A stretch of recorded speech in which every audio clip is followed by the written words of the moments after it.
So, hey, boys and girls, how's everybody doing? Q here. Hey, today I want to talk about motorcycle dealerships. And the bottom line here is that they've gone crazy. If you try to trade in a motorcycle that you bought brand new for $6,000 or $7,000, they're going to offer you $3,000 for that bike. Um, it's shocking, and that's with low miles and in good condition. And and then if you try to negotiate on the price of the new bike, there's no give whatsoever. And for somebody like me who thrives on the thrill not only of just having a motorcycle or motorcycles, but on the thrill of getting a new motorcycle, and it doesn't have to be brand new, it could be used.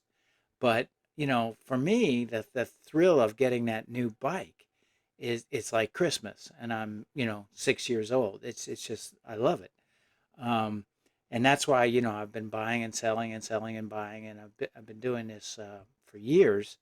Currently have three motorcycles, three good ones, but that doesn't stop me from wanting the next one.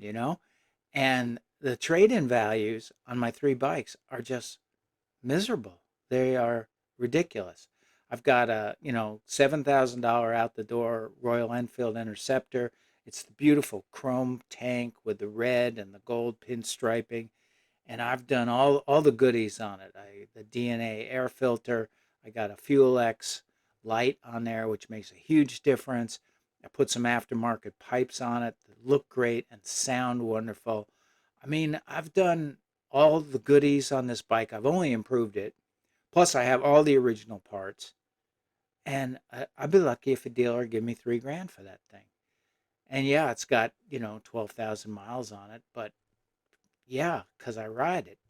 Same thing with my BMW R18. I didn't pay for that outright, so I still owe $11,000 on that, and they're selling used ones, for 10 grand. So I'd be lucky to get 8 for that BMW R18. Again, gorgeous bike, meticulously cared for, perfect condition, 15,000 miles. I can't get as much for that bike as I owe on it. I can't get close to as much as I owe on it. And then the same story with my Husqvarna Svartpillen. That thing was out the door was closer to $5,000. I can't even imagine what they'd give me for that. It's only got 3,000 miles on it, but I'd be shocked if they gave me more than $2,500 for that thing. So in every single case, I'm losing a couple of $1,000, and then there is no give on the purchase price for you new or used. So I'm trying to figure out what's going on. And I think maybe it's the Harley riders aging out, guys like me and 10 years older than me. I'm 67 years old. Um, Maybe the young just aren't interested anymore. Maybe it has something to do with all the cash that was pumped into the system for COVID. We're still dealing with that with inflation. Maybe these dealerships are in deep trouble. I honestly don't know what the explanation is, but it's not good. I know that. Um, and again, for somebody like me, it's the thrill of that new bike.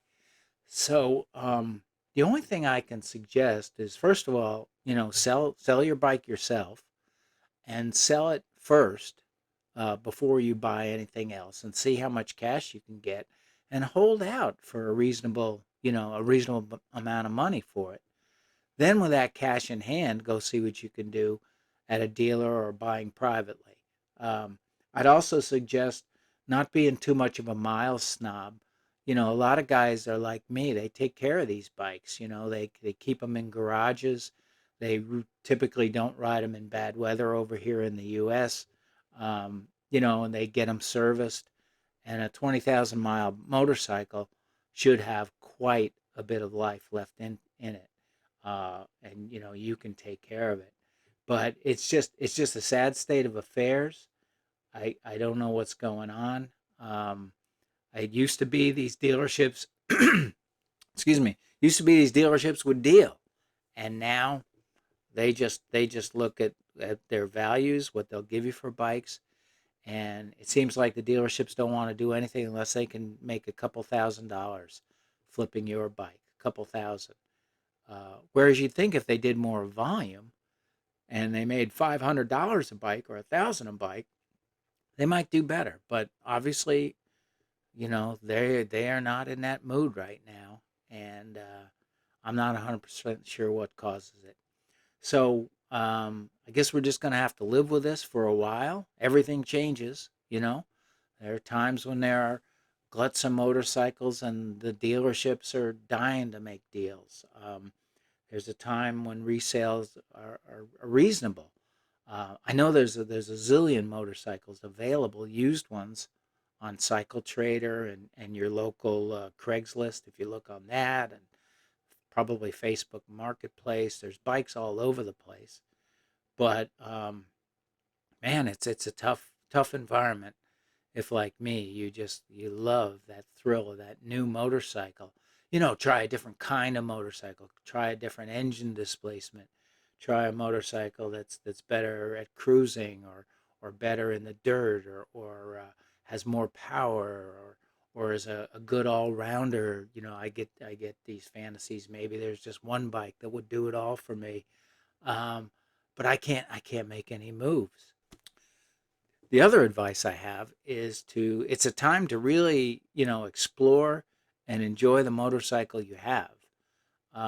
Really get to learn it, really get to appreciate its finer points, and, get out there and ride. Don't worry about resale value because it already sucks. You're not going to make it any worse. And, again, everything changes. Hopefully, this will change. So that's it for today, boys and girls. Thanks for watching, and bye for now.